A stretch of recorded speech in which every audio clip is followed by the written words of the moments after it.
Hi hello அனைவருக்கும் வணக்கம். நீங்கள் பார்த்து கொண்டு இருப்பது கிங்ஸ் மணி மேக்கர் யூடியூப் சேனல். நம்ம சேனலில் எஸ்பிஓ சம்மந்தப்பட்ட விஷயங்கள் தான் நிறைய ஷேர் பண்ணிகிட்ருக்கிறோம். இன்றைக்கி நம்ம எஸ்பிஓவில் உள்ள அப்டேட்ஸை பார்ப்போம். அந்த அப்டேட்ஸ் பார்த்திங்க அப்படின்னா நம்முடைய ட்ரெயினர் சங்கர் சாருடைய குரல்லையே அவருடைய அப்டேஷன்ஸை நான் இங்கேருந்து பதிவிட்டுக்கிறேன். நிறைய பேர் நோட்டீஸ் போர்டு பார்க்காம இருக்கீங்க. நோட்டீஸ் போர்டு பார்க்காதவங்க இதை பார்த்து தெரிஞ்சுக்கோங்க. தொடர்ந்து நம்முடைய சேனலுக்கு ஆதரவு கொடுங்க. சப்ஸ்கிரைப் பண்ணுங்கள், லைக் பண்ணுங்கள், ஷேர் பண்ணுங்கள். மறக்காமல் பெல் பட்டனை டச் பண்ணுங்கள். அப்போ தான் நான் போடக்கூடிய வீடியோஸ் உங்களுக்கு வந்து நோட்டிஃபிகேஷனில் கிடைக்கும். நீங்கள் பார்த்து தெரிஞ்சுக்கலாம். வாங்க நம்முடைய அப்டேஷன்ஸ் என்னங்கிறத பார்த்துருவோம். தெளிவாக பொறுமையாக நிதானமாக கேளுங்க. சங்கர் சாருடைய ஆடியோ இப்போ உங்களுக்கு வந்து கிடைக்கும். நன்றி, வணக்கம். நாங்கள் இல்லையா எங்களுக்கு வரலன்னு சொல்லிவிட்டு ஸோ அந்த மெம்பர்ஸை பொறுத்த வரைக்கும் நாங்கள் ஒரு சிலதை நாங்களே எடுத்துட்டோம். அந்த ரிக்வஸ்ட் அக்செப்டே பண்ணிக்கல. கமெண்டஸ் வெரிஃபை பண்ணியிருந்தோம். மறுபடியும் நாங்கள் ஒரு சிலது ரிக்வஸ்ட்டை அக்செப்ட் பண்ணலை. ஓகே, ஆகஸ்ட் மந்த் பேட்ச் ஏன் சார் இப்போ அதை பற்றி அதில் என்ன பிரச்சனை நடந்துச்சு அப்படின்னா, ஒரு 12 ஆர் 13 டிஜிட்டுக்கு மேலே இருக்கிற அக்கௌண்ட் நம்பர்லாம் கடைசி 2 டிஜிட்டு ஆட்டோமேட்டிக்காக ஜீரோவாக மாறி இருக்கும். ஜீரோ ரிலேட்டடாக, ஜீரோ பிஃபோரோ, ஒரு லாஸ்ட் 1 டிஜிட் பிஃபோர் ஜீரோவோ இல்லை கடைசியாக ஜீரோவோ மாறி இருக்கும். சரிங்க, இந்த மாதிரி அக்கௌண்ட் ஹோல்டர்ஸ்க்கு மட்டும்தான் அந்த இஷ்யூ நடந்தது. ஓகே, ஸோ அதை தவிர்த்து இந்த 8 டிஜிட் 7 டிஜிட்டு 10 டிஜிட் இந்த மாதிரி இருக்கிறவங்களுக்கெல்லாம் அந்த பிரச்சனை நடக்கலை. Okay, right. ஸோ அந்த மாதிரி அக்கௌண்ட் லாஸ்ட் டிஜிட் மாறி இருக்கும். அதுதான் நம்ம சைடில் நடந்த பிரச்சனை. அதுக்கு மட்டும்தான் எஸ்பிஓ பொறுப்பாகும். சரிங்களா, நீங்களே பேங்க் அக்கௌண்ட் நம்பர் தப்பாக கொடுத்துருந்தீங்கன்னா அதுக்கு எஸ்பிஓ பொறுப்பாகாது. ஸோ அந்த மாதிரியான ரிக்வஸ்ட்டை எடுத்துக்கல, நாங்கள் ரிஜெக்ட் பண்ணிட்டோம். சரிங்களா, ரைட். ஸோ அதே மாதிரி இன்னும் ஒரு கேட்டகரி ஆஃப் ரிக்வஸ்ட்டை நாங்கள் ரிஜெக்ட் பண்ணிட்டோம். என்னென்னா, ஆல்ரெடியே ஒரு பேங்க் அக்கௌண்ட் நீங்கள் கொடுத்துருக்கீங்க, ஆகஸ்ட் மந்த் ட்ரை பண்ணும், அப்போ பேமெண்ட் போகலை அப்படின்னு தான் ஃபார்ம் ஃபில் பண்ணியிருக்கீங்க. இப்போ வரைக்குமே நீங்கள் பேங்க் டீட்டெயில் அப்டேட்டே பண்ணாமல் தான் இருக்கீங்க. ஸோ அந்த மாதிரியான பீப்புள் தான், ஏன்னா எப்போ போட்டாலுமே உங்களுக்கு போகாது. ரைட். ஸோ அப்போ அந்த மாதிரியான பீப்புளும் நாங்கள் ரிக்வஸ்ட்டை எடுத்துக்கல, ரிஜெக்ட் பண்ணியாச்சு. ஸோ இந்த 2 கேட்டகரி ஆஃப் பீப்புளுக்கும் என்ன பண்ணிட்டாங்க, எஸ்பிஓ ரிஜெக்ட் பண்ணியாச்சு. அதை தவிர்த்து மற்ற இருக்கிறவங்க எல்லாருக்குமே, ஸோ யார்தெல்லாம் மிஸ்டேக் நடந்திருக்குமோ நம்ம சைடில் ஆட்டோமேட்டிக்காக அந்த சாஃப்ட்வேர் இஷ்யூவால் அவங்களது மட்டும்தான் எடுத்து போட்டிருக்கோம். ஸோ இந்த லிஸ்ட்டில் யார்தெல்லாம் ரிட்டர்ன் வந்திருக்கோ அதையும் நான் அனௌன்ஸ்மெண்ட் கொடுக்க சொல்கிறேன். ஸோ இங்கே போட சொல்கிற நோட்டீஸ் போர்ட்லேயும் இல்லை நம்மளுடைய வெப்சைட்லேயே போட்டு அதோட லிங்க் இங்கே ஷேர் பண்ணணும். நீங்கள் செக் பண்ணிக்கலாம் யார்தெல்லாம் ரிட்டர்ன் போயிருக்கு அப்படின்னு சொல்லிட்டு. அதுக்கு நெக்ஸ்ட் பேட்சில் அது செக் பண்ணி பார்த்து பேமெண்ட் கொடுத்துக்கலாம். ஓகே, இது பேமெண்ட் ரிலேட்டட். ஸோ அப்போ பேமெண்ட் ஃபுல்லாக கிளியர். ஸோ இந்த பெண்டிங் ஐடி ரிலேட்டட் பொறுத்த வரைக்கும் 99.9% முடிஞ்சது. இன்னும் ஒரு 16 பேர் மட்டும் பேமெண்ட் ப்ராப்பராக ரிசீவ் ஆகாமல் ப்ராப்பரான மெத்தடில் பேமெண்ட் வராதவங்களுக்கு இருக்குது. ஸோ அதுவும் நாளைக்கு முடிஞ்சுன்னு சொல்லியிருக்காங்க. முடிஞ்சதுன்னா அதுவும் நான் இன்ஃபார்ம் பண்ணிடுறேன். ஸோ அதுக்கப்புறம் வித்ட்ராவல் அதாவது அப்கிரேட் ரிக்வஸ்ட் கொடுத்தவங்களதெல்லாம் என்ன பண்ணலாம், செக் பண்ணி பார்த்து ஃபுல்லாக ஜீரோ பண்ணிவிட்டு அதுவும் ஜீரோன்னு சொல்லிடலாம். அப்போ பேமெண்ட் ஃபுல்லாக கிளியர் ஆகிடுச்சு. ரைட். யாரும் அதெல்லாம் ரிட்டர்ன் வந்திருக்கோ எஸ்பிஓக்கு அவங்க இதெல்லாம் என்னென்னு பண்ணியிருக்கோம், டிக்ளைன் பண்ணிவிடுவோம். உங்கள் வாலெட்டில் அமௌண்ட் வந்துடும். வாலெட் செக் பண்ணி பார்த்துக்கலாம். Okay, right. ஸோ இது ஒரு விஷயம் இருக்குது. அடுத்தது பேமெண்ட் ரிலேட்டட் முடிஞ்சது, பெண்டிங் ஐடி ரிலேட்டட் முடிஞ்சது. வேறு என்ன, ரைட். இந்த எஸ்பிஓ இன்கம் டேக்ஸஸ், ஸோ அது போயிட்டுருக்கு இல்லையா. ஸோ அது மெயில் வரும் உங்களுக்கு. அந்த மெயிலில் இருக்கிற லிங்க்கை கிளிக் பண்ணுங்கள். இன்பாக்ஸில் இல்லைனா ஸ்பேம் பாக்ஸில் செக் பண்ணுங்கள். உங்கள் ஜிமெயில் ஓப்பன் பண்ணுங்கள். அதில் லெஃப்ட் சைட் டாப் கார்னரில் உங்கள் மொபைலில் லெஃப்ட் சைடில், ஓகே, லெஃப்ட் சைடில் டாப் கார்னரில் ஒரு 3 லைன்ஸ் இருக்கும். அதை கிளிக் பண்ணிங்கன்னா நிறைய ஃபோல்டர் நேம்ஸ் காமிக்கும். அதில் ஸ்பேம்னு இருக்கும். அதை கிளிக் பண்ணுங்கள். கிளிக் பண்ணிங்க அப்படின்னா ஸோ அந்த இடத்துலையும் நாங்கள் நேற்று உங்களுக்கு வீடியோ போட்டிருந்தோம் இல்லையா. ஸோ அந்த வீடியோவில் காமிச்ச மாதிரி மெயில் வந்திருக்கும். ஸோ அதில் ஒருத்தருடைய பேர் இருந்திருக்கும். சரிங்களா. ஸோ அதுக்கு பதிலாக இப்போ வந்து அந்த எஸ்பிஓ டேக்ஸஸ்னே மாற்றிருப்பாங்க. அது ஒன்றும் பிரச்சனை இல்லை. சரிங்களா. ஸோ அவங்க எஸ்பிஓ டேக்ஸஸ்னால் ஈஸியாக ஐடென்டிஃபை ஆகும். அதனால் நாங்கள் அந்த மாதிரி மாற்றிருக்கோம் சார். டக்குன்னு அவங்க பார்த்தோன்னே ஓகே இந்த ஃபார்ம் ரிலேட்டடாக வந்திருக்கு அப்படின்னு ஐடென்டிஃபை ஆகும்னு மாற்றிருக்காங்க. ஓகே, நோ ப்ராப்ளம் சார், நீங்கள் மாற்றி வச்சுங்க, ஒன்றும் பிரச்சனை சொல்லியாச்சு. ஸோ அந்த மெயில் வந்திருக்கும். அதை நீங்கள் என்ன பண்ணுங்கள், செக் பண்ணுங்கள். ஓகே, செக் பண்ணி பார்த்துட்டு அதையும் அந்த மெயிலில் இருக்க லிங்க்கை நான் சொன்ன மாதிரி கிளிக் பண்ணி அவங்க கேட்குற டீட்டெயில் ஃபஸ்ட்டு உங்கள் நேமும் உங்கள் ஸ்டாஃப் ஐடி என்ன சர்வீஸ் அப்ளை பண்ணியிருக்கீங்கன்றதை மென்ஷன் பண்ணுங்கள். பேன் கார்டு, நியூ பேன் கார்டா இல்லை ஐடிஆர் 1 ஜிஎஸ்டின்னு மென்ஷன் பண்ணி அனுப்பிட்டிங்கன்னா அவங்க உங்களுக்கு ஃபர்தராக ரிப்ளை பண்ணுவாங்க. கொஞ்சம் கொஞ்சமாக தான் ரிப்ளை பண்ணுவாங்க, உடனேலாம் ரிப்ளை வராது. ஸோ ரிப்ளை பண்ணுவாங்க. அதுக்கு நீங்கள் ஆன்சர்ஸ் கொடுங்க. அது உங்களுக்கு அவங்களே ஆக்டிவேட் பண்ணி கொடுத்துருவாங்க. எந்த ப்ராப்ளம் கிடையாது. ஏதாவது சேஞ்சஸ் பண்ணோம் இல்லை அது ரிலேட்டடாக ஏதாவது டவுட் இருந்தால் நீங்கள் கேட்கலாம் அவங்கக்கிட்ட. எஸ்பிஓ ரிலேட்டடாக எந்த டவுட்டும் அவங்களுக்கு ஆன்சர்ஸ் தெரியாது. அந்த பேன் கார்டு நீங்கள் என்ன சர்வீஸ் செலக்ட் பண்ணியிருக்கீங்களோ அது ரிலேட்டடான டவுட் இருந்தால் நீங்கள் அவங்கக்கிட்ட கேட்டு தெரிஞ்சுக்கலாம். ஓகே ரைட், இது ஒன்று. வேறு என்ன? ஸோ மற்ற ஒர்க்கெல்லாம் ப்ராப்பராக போய்கிட்டுருக்கு. அது எல்லாம் இன்னும் எதுவுமே இப்போ வரைக்கும் இன்கம்ப்ளீட் தான். ஸோ கம்ப்ளீட் ஆன உடனே நான் இன்ஃபர்மேஷன் கொடுக்குறேன். ஓகே, எல்லாமே இன்கம்ப்ளீட் தான், எல்லாமே ப்ராசஸிங்கில் தான் இருக்குது. ஸோ மெம்பர்ஸ் கொஸ்டின்ஸ்னு சொல்லிட்டு கமெண்டர் சைடில் கொடுத்துருக்காங்க ஒரு லிஸ்ட்டு. எல்லா கமெண்டர்ஸும் சேர்ந்து ஒரு லிஸ்ட்டு ப்ரிப்பேர் பண்ணி ஷேர் பண்ணியிருக்காங்க. ஸோ ஃபஸ்ட் அந்த கொஸ்டின்ஸ் எல்லாம் பார்த்துலாம் ஒன் பை ஒன். ஸோ ஏற்கனவே பேன் கார்டு இருக்கிறது, அதனை கவனிக்காமல் மறுபடியும் பேன் கார்டு அப்ளை செய்து விட்டார்கள், என்ன வழி சார்? ஸோ அவங்கக்கிட்ட மெயில் வரும், சரிங்களா? மெயிலில் லிங்க் கிளிக் பண்ணி ஆல்ரெடி இருக்குது சார், நான் தெரியாமல் அதை ஃபார்ம் ஃபில் பண்ணிட்டேன் அப்படின்னு சொல்லிவிட்டு அவங்ககிட்ட இன்ஃபர்மேஷன் கொடுத்துருங்க, ஒன்றும் பிரச்சனை கிடையாது. பட் அமௌண்ட் கண்டிப்பாக உங்களுக்கு ரிட்டர்ன் வாலெட்டுக்கு வராது, சரிங்களா? ரைட், ஏன்னா அவங்களுக்கு எத்தனை ரிக்வஸ்ட் வருதோ அத்தனை ரிக்வஸ்ட்டுக்கு அமௌண்ட் நம்ம அவங்களுக்கு பே பண்ணிவிடுவோம். SBO சைட்லேருந்து அந்த கம்பெனிக்கு பே பண்ணிவிடுவோம், முடிஞ்சு. ஸோ செக் பண்ணி பார்த்து ரிட்டர்ன்லாம் மறுபடியும் நம்ம கம்பெனிக்கு வந்து அதை உங்களுக்கு வாலெட்டில் ஆட் பண்ணி, இதெல்லாம் சாத்தியமற்ற ஒரு விஷயம், நான் அதுதான் ஆல்ரெடி சொல்லிட்டேன். ரைட், ஸோ வேறு வழி இல்லை, அதை அப்படியே விட்டுருங்க. நீங்கள் அந்த மெயிலுக்கு ரெஸ்பான்ஸ் பண்ணாமல் கூட விட்டுடலாம். அவங்க சைடில் தான் வந்தால் ஜஸ்ட் இன்ஃபர்மேஷன் கொடுத்துருங்க. ஸோ அதுதான் கரெக்டான முறையாகவும் இருக்கும். ஸோ ஆல்ரெடி நான் தெரியாமல் ஃபில் பண்ணிட்டேன் சார் அப்படின்னு சொல்லிட்டிங்கன்னா ஓகே, ஆல்ரெடி இருக்குது, விட்டுருவாங்க, ஒன்றும் பிரச்சனை இல்லை.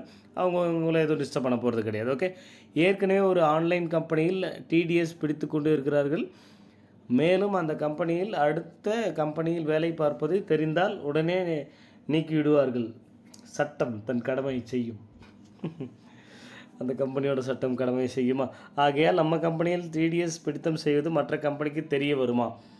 மற்ற கம்பெனிக்கெலாம் தெரிய வராது. நம்ம கம்பெனியில் TDS பிடிக்கிறது, அதை உங்கள் பேன் கார்டில் கட்டுறது, ஆல்ரெடியாக பிடிச்சிக்கிட்டு இருக்காங்க அப்படின்னா அது உங்கள் பேன் கார்டில் அவங்க கணக்கு காமிக்கிறாங்களா? கவர்மெண்ட்டுக்கு கரெக்டாக உங்களுக்கு பிடிக்கிற TDSை உங்கள் பேன் கார்டில் கணக்கு காமிக்கிறாங்களா அப்படிங்கிறத எவ்ரி 3 months ஒன்ஸ் அது உங்களுக்கு அப்டேட் ஆகும் உங்கள் பேன் கார்டில். அதை நீங்கள் செக் பண்ணிக்கலாம். உங்களுக்கு மெசேஜ் எல்லாம் வரும் கவர்மெண்ட் சைட்லேருந்து, உங்களுக்கு இந்த மாதிரி இந்த கம்பெனிலேருந்து இவ்வளோ TDS பே பண்ணியிருக்காங்கன்றதுலாம் மெசேஜ்லாம் வரும். அதிலே நீங்கள் தெரிஞ்சுக்கலாம் அந்த கம்பெனி TDS கரெக்டாக கட்டுதா இல்லையா, இல்லை சும்மா பேருக்கு TDSன்னு சொல்லிட்டு பிடிக்கிறாங்களான்றதை நீங்கள் தெரிஞ்சுக்கலாம். ரைட்டு, ஸோ அந்த கம்பெனியில் நம்ம கம்பெனியில் TDS பே பண்ணால் தெரிய வருமானா? அதுவாலாம் தெரிய வராது. இன்கேஸ் உங்களை செக் பண்ணணும்னு சொல்லிவிட்டு உங்களுக்கு TDSலாம் பே பண்ணுறாங்களே, ஒரு ஆடிட்டிங் கம்பெனியோ இல்லை ஒரு ஆடிட்டர் பர்சன்கிட்டயோ சொல்லி இவங்க பேன் கார்டு நம்பர், உங்களுடைய பேன் கார்டு நம்பர் கொடுத்து இவங்களுக்கு வேறு ஏதாவது ஆன்லைன் ஜாபில் ஒர்க் பண்ணுறாங்களா, அங்கேருந்து எங்கேயாச்சும் TDS வருதா, particular for example school of business கம்பெனிலேருந்து ஏதாவது TDS பே பண்ணியிருக்காங்களா செக் பண்ணுங்கள் அப்படின்னு சொல்லி யாராச்சும் செக் பண்ணால் தான், இப்படி ஒவ்வொருத்தராக உட்காந்து செக் பண்ணால் தான் தெரியுமே தவிர மற்றபடி ஜென்ரலாலாம் தெரியாது. அதனால் பயப்பட வேண்டியதில்லை. எல்லாரையும் உட்காந்து செக் பண்ணிக்கிட்டு இருக்கிற அளவுக்கு மற்ற கம்பெனிஸ் ஃப்ரீயாக வெட்டியாக இருக்க மாட்டாங்கன்னு நான் நினைக்கிறேன். அதனால் பயப்பட தேவையில்லை. Okay right. ஸோ பழைய மெம்பர்ஸ் 2000 மேலே வித்ரா ரிக்வஸ்ட் கொடுத்தவர்கள் சிலர் பேருக்கு இன்னும் பணம் வரவில்லை, சில பேருக்கு. ஸோ நம்ம அதுக்கு தனியாக ஒரு ரிக்வஸ்ட் எடுக்கலாம். ஓகே, 2000 சரி, 6000 அபோவ் இருக்கிறவங்களும் சரி. ஸோ ஒரு ரிக்வஸ்ட் எடுக்கலாம். யாருக்காச்சும் வரலன்னு சொல்கிறாங்கன்னா அது ப்ராப்பராக செக் பண்ணி பார்த்து நம்ம சைடில் உண்மையிலேயே போகலையா. ஏன்னா லாஸ்ட் டைமே 1700 பேர் ஃபில் பண்ணதில் 700 பேர் தான் ஃபில்டர் ஆகி வந்தது, சரிங்களா? ஸோ அப்படி இருக்கும்போது நிறைய குளறுபடிகள். எல்லாருமே அமௌண்ட் கொடுத்துட்டா ஃபில் பண்ணிவிடுவாங்க. ஸோ அதனால் எல்லாம் செக் பண்ணி பார்த்துட்டு அதையும் நம்ம ப்ராசஸ் பண்ணலாம். ஆகஸ்ட் மாதம் வித்ட்ராவல் கொடுத்தவர்கள் 2 வாலெட்டிலும் 1 வாலெட் மட்டுமே பணம் வந்திருக்கிறது, மற்றொரு வாலெட்டில் பணம் வரவில்லை. 2 வாலெட் ரிக்வஸ்ட்டு பணம் வரலன்னு சொல்லியிருக்காங்க. ஸோ பட் 1 வாலெட்டு தான் உங்களுக்கு கிரெடிட் ஆகிருக்கா செக் பண்ணி பார்க்கணும், சரிங்களா? உங்களுக்கு ஏன்னா நிறைய பேருக்கு 1 வாலெட் கிரெடிட் ஆகிடுச்சு, இன்னொரு வாலெட் கிரெடிட் ஆகலை. ஸோ அது என்னென்னு செக் பண்ணி, உங்களுக்கு இப்போ 2 வாலெட்டுக்குமே கிரெடிட் ஆகலையா என்னன்றதையும் செக் பண்ணி பார்க்கணும். ஓகே, செக் பண்ணி பார்க்கலாம். அந்த மாதிரி ஏதாவது இருந்தால் அதையும் ரிக்வஸ்ட் கொடுத்து சால்வ் பண்ணிக்கலாம். ஓகே, ஐடி பெண்டிங் அன்றாட கேள்வி கேட்டுக்கொண்டு இருக்கிறார்கள். இதோ இப்போ ஸ்டார்டிங்லேயே பதில் சொல்லிட்டு இல்லையா, இன்னும் ஒரு 10 மெம்பர்ஸ் சம்திங் தான் இருக்காங்க, சரிங்களா? அதுவுமே நாளைக்கு சால்வ் ஆகிடும். சால்வ் ஆகிடுச்சுன்னா முடிஞ்சுது. ஓகே, ஸோ அதுக்கப்புறம் பெண்டிங்கிற பேச்சுக்கு இடமே கிடையாது. நாளைக்கு ஃபுல்லாக 0 பண்ணிவிட்டு சொல்கிறேன். இந்த பேமெண்ட் எப்படி ஃபுல்லாக 0ன்னாங்க, நம்ம சைடில் கம்ப்ளீட் பண்ணிட்டோம்னா கம்ப்ளீட்டட் தான். ரிட்டர்ன் வந்திருக்கிறதுலாம் நம்ம எதுவும் பண்ண முடியாது. அது உங்களுக்கு உங்கள் வாலெட்லேயே ஆட் ஆகிற மாதிரி பண்ணிவிடுவாங்க. ஓகே, அதை கேன்சல் பண்ணோடனே வித்ட்ரா ரிக்வஸ்ட் கேன்சல் பண்ணது ஆட் ஆகிடும். ஓகேவா? ஸோ மற்ற எல்லாத்துமே ஆட்டோமேட்டிக்காக உங்களுக்கு இந்த ஐடி பெண்டிங் அதே மாதிரி 0 பண்ணிவிட்டு நான் இன்ஃபர்மேஷன் கொடுக்குறேன். அப்போ தான் உங்களுக்கும் கிளியராக இருக்கும். ஓகே, சேர்க்க சொன்னார்கள் அதனால் கேட்குறோம் என்று சொல்கிறார்கள். ஓகே ரைட்டு, கமெண்டர்ஸ் கேட்க சொன்னாங்க அதனால தான் கேட்குறேன்றாங்களா? ஸோ அப்போ நான் டெய்லி இங்கே நான் அனௌன்ஸ்மெண்ட் கொடுத்துட்ருக்கேனே, இன்னும் இவ்வளோ இருக்குது, நான் ஃபுல்லாக முடிச்சுட்டு சொல்கிறேன்னு சொல்லிட்டு கமெண்டர்ஸ் கிட்ட என்ன கம்ப்ளைண்ட் பண்ண சொல்கிறோமோ அதுதான் சொல்கிறேன். எதுக்கு எடுத்தாலும் கமெண்டர்ஸ் கிட்ட கேட்டால் எப்படி? ரைட். தீபாவளி போனஸ் ஒரு சிலருக்கு வரலையா? சரி, ஓகே, ஆமாம், கண்டிப்பாக அந்த ஃபார்ம் சப்மிட் பண்ணவங்க இதெல்லாம் வெரிஃபை பண்ணியிருக்காங்க. இன்னும் கொஞ்சம் பெண்டிங்லாம் இருக்குது வெரிஃபிகேஷன். முடிஞ்சதும் அது என்ன ஸ்டேட்டஸ்ன்றதே அப்டேட் பண்ணுறேன். கண்டிப்பாக இப்போ பேமெண்ட் வர போகிறதில்ல, நெக்ஸ்ட் மந்த் ஓப்பன் பண்ணதுக்கப்புறம் தான் அது பேமெண்ட் வரும். ஸோ அதுக்கு முன்னாடி அதை வாலெட்டில் ஆட் பண்ண முடியுமான்னு பார்க்குறோம். ஆட் பண்ண முடிஞ்சால் பெட்டர் ஆட் பண்ணிடலாம். ஆனால் அது கணக்கு காமிக்க வேண்டாம் அப்படிங்கிறத, ஏன்னா அது போனஸ் இன்கமாக கொடுக்குறீங்க, அதை வாலெட்டில் ஆட் பண்ண வேணாம் அப்படின்ற மாதிரி சொல்லியிருக்காங்க. சரி பார்க்கலாம், அது டேரெக்டாக அக்கௌண்ட்டுக்கே போட்டுடலாமா பணமாகவே, இல்லை வாலெட்டில் ஆட் பண்ணி கணக்காக காமிக்கலாமா அப்படிங்கிறதையும் யோசிச்சு பண்ணணும். Okay right. பேங்க் டீட்டெயில்ஸ் ஃபார்மில் பேன் கார்டு எழுத்து ஸ்மால் லெட்டர்ஸ் டைப் செய்து சப்மிட் செய்து விட்டார்கள். அதெல்லாம் எதுவும் பிரச்சனை இல்லை. ஸ்மால் லெட்டர் கேபிட்டல் லெட்டர் எதுவாக இருந்தாலும் அக்செப்ட் பண்ணலாம், அது பிரச்சனை கிடையாது. ஆகஸ்ட் மாதம் ஃபார்ம் சப்மிட் பண்ணாதவங்க மொத்தமே எனக்கு தெரிஞ்சு 4 பேர் தான் ஃபில் பண்ணியிருக்காங்கன்னு நினைக்கிறேன். அதாவது ஃபில் பண்ணாதவங்க லிஸ்ட்டு ஒரு 4 பேர் தான் இருக்காங்க. கமெண்டர்ஸ் ஆல்ரெடி போட்டிருக்கீங்க, அது செக் பண்ணி பார்த்து அதுவும் சால்வ் பண்ணிடலாம். ஓகே. பேங்க் டீட்டெயில்ஸ் ஃபார்மில் தவறு செய்தவர்கள் பெனால்ட்டி இந்த வாரம் வாய்ப்பு இருக்கிறதா? இந்த வாரம்லாம் கிடையாது, சரிங்களா. பெனால்ட்டிலாம் இப்போ கிடையாது. ஃபஸ்ட்டு எல்லாம் கம்ப்ளீட் ஆகட்டும், ஓரளவு கம்ப்ளீட் ஆகட்டும். இப்போ வரைக்குமே வெறும் 70,000 பேர் தான் ஃபில் பண்ணியிருக்கீங்க. 3 லட்சம் பேர் எங்கே இருக்கீங்க, 70,000 பேர் எங்கே இருக்கீங்க? சம்மந்தம் இருக்கா எங்கேயாச்சும்? கிட்டத்தட்ட 3 lakhs மெம்பர்ஸ் இல்லை.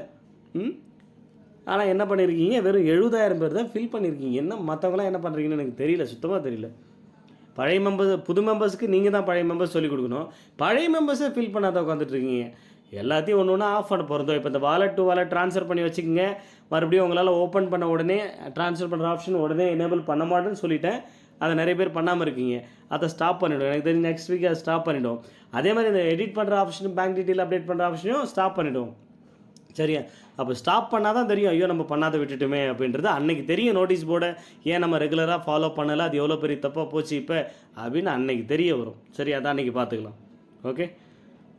பெனால்ட்டிலாம் இப்போ இல்லை, நாங்கள் சொல்கிறோம் எப்போ சேஞ்சஸ், எப்போ பெனால்ட்டி எப்படி அப்படிங்கிறத மறுபடியும் நாங்கள் அனௌன்ஸ்மெண்ட் கொடுக்குறோம். Okay right. புதிய நபர்கள் ஒரு தடவை கூட வித்ட்ராவல் ரெக்வஸ்ட் கொடுக்காதவர்கள் அவர்களும் பேங்க் டீட்டெயில்ஸ் கண்டிப்பாக ஃபில் பண்ண வேண்டும். அத்தனை பேரும் எஸ்பிஓவில் இருக்கிற அத்தனை மெம்பர்ஸும் ஃபார்ம் ஃபில் பண்ணணும், பேங்க் டீட்டெயில் ஃபில் பண்ணியே ஆகணும். சரி, அதில் கொஸ்டினே கிடையாது. ரைட். வித்ட்ரா ரெக்வஸ்ட் கொடுக்கும்போதெல்லாம் உங்களுக்கு ஃபார்ம் ஃபில் பண்ணுற ஆப்ஷனே வராது. ஸோ இப்போ யார் ஃபில் பண்ணிங்களோ அவங்களால மட்டும்தான் ரெக்வஸ்ட்டே கொடுக்க முடியும்.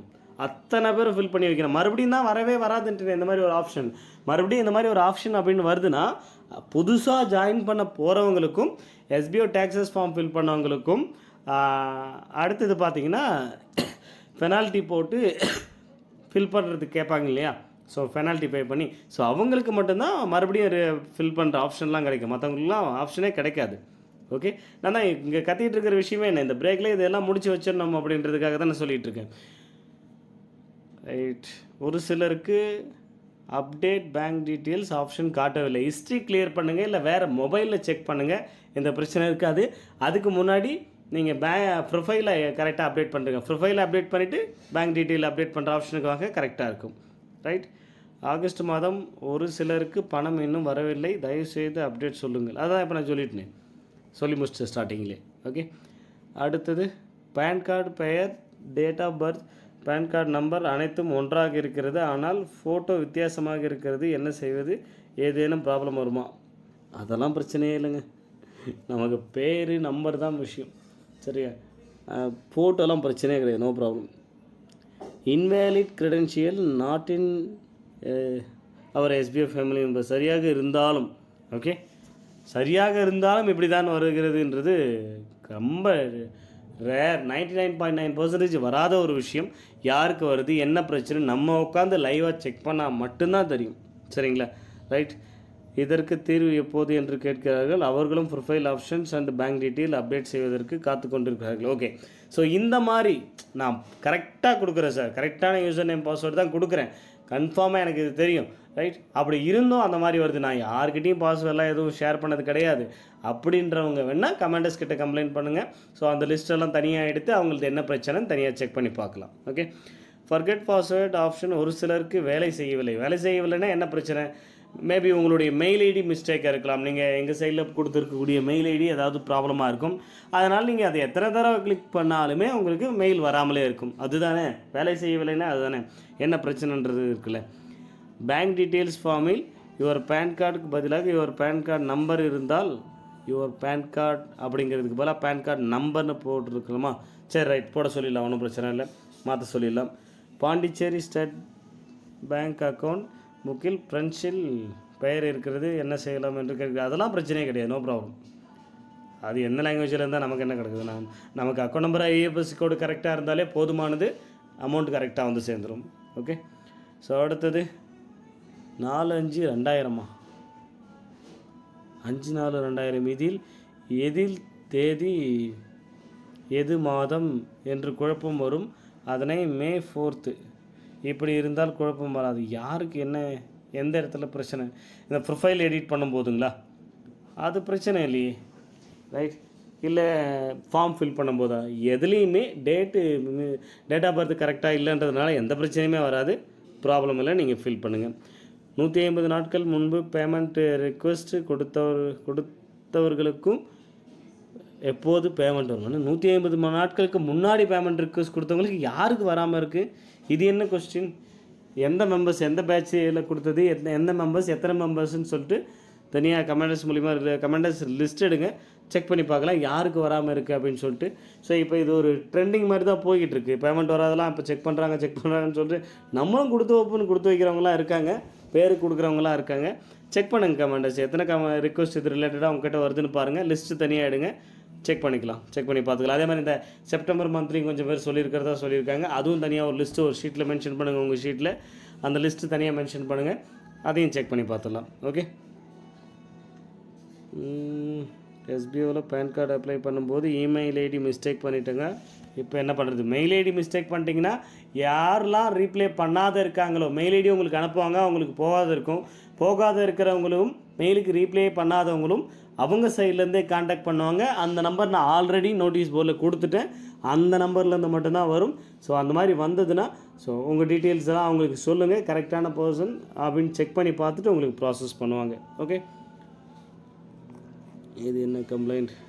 Fake ID change to this details now. So இதெல்லாம் கமாண்டர்ஸ் கம்ப்ளைண்ட் போர்டில் பார்க்க வேண்டிய விஷயம், இங்கே பார்க்குறது இல்லை. ஓகே. இது என்ன மெயில்? ஓகே, அதான் நேம் சேஞ்ச் பண்ணியிருக்கோன்றது இல்லையா?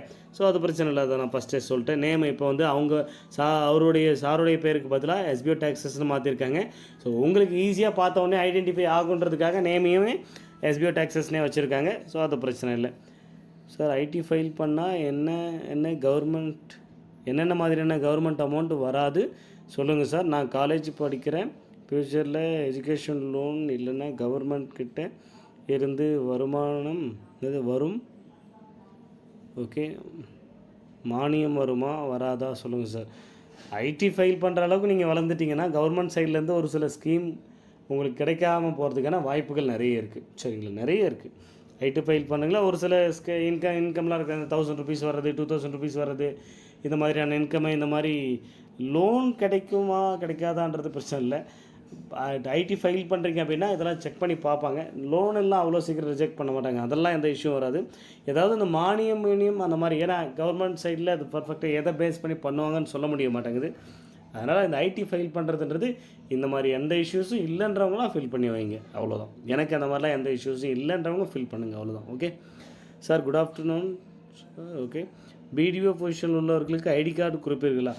BDO officer, supreme leader, commanders, இவங்க எல்லாருக்குமே யாரெல்லாம் ப்ராப்பராக ஐடி ஃபைல் பண்ணி இருக்கீங்களோ அவங்களுக்கெல்லாம் ஓன் பிஸ்னஸே எஸ்பிஓ மூலிமா பண்ண போகிறீங்க. சரிங்களா, ஓன் பிஸ்னஸே பண்ண போகிறீங்க. அதற்குண்டான டீட்டெயில் கண்டிப்பாக வரும். அப்படி இருக்கும்போது ஐடி கார்டெலாம் பெரிய விஷயமே இல்லை, கண்டிப்பாக ஐடி கார்டு உண்டு. எஸ்பிஓலேருந்து உங்களுக்குன்னு செப்பரேட்டாக ஐடி கார்டே உண்டு. எல்லா பொசிஷனுக்குமே video officer, prime leader, supreme leader, commanders எல்லாருக்குமே ஐடி கார்டு உண்டு கண்டிப்பாக. சரிங்களா, live meeting related audio okay, இதெல்லாம் எதுவும் இப்போ கேட்க முடியாது. Right, okay. என் ஹஸ்பண்டுக்கு ஆஃபர் பீரியடில் தான் ஐடி போட்டேன். ஓகே, இது ஜென்ரலாக ஒருத்தருடைய ப்ரைவேட் கொஸ்டின். சரி, இது என்னென்னு பார்க்கலாம். ஓகே, அவ்வளோதான், முடிஞ்சது. ரைட். ஸோ இன்றைக்கி வரைக்கும் வந்தாச்சு. வேறு எதுவும் காமன் கொஸ்டின்ஸ் கிடையாது. ஸோ காமனாக இருக்கக்கூடிய கொஸ்டின்ஸ்க்கெலாம் ஆன்சர்ஸ் கொடுத்தாச்சு இல்லையா? Right, okay. Okay team members, so ஃபர்தராக வேறு ஏதாவது அப்டேஷன் அப்படின்னா நான் உங்களுக்கும் மறுபடியும் அப்டேஷன்ஸ் கொடுக்குறேன். Okay, thank you.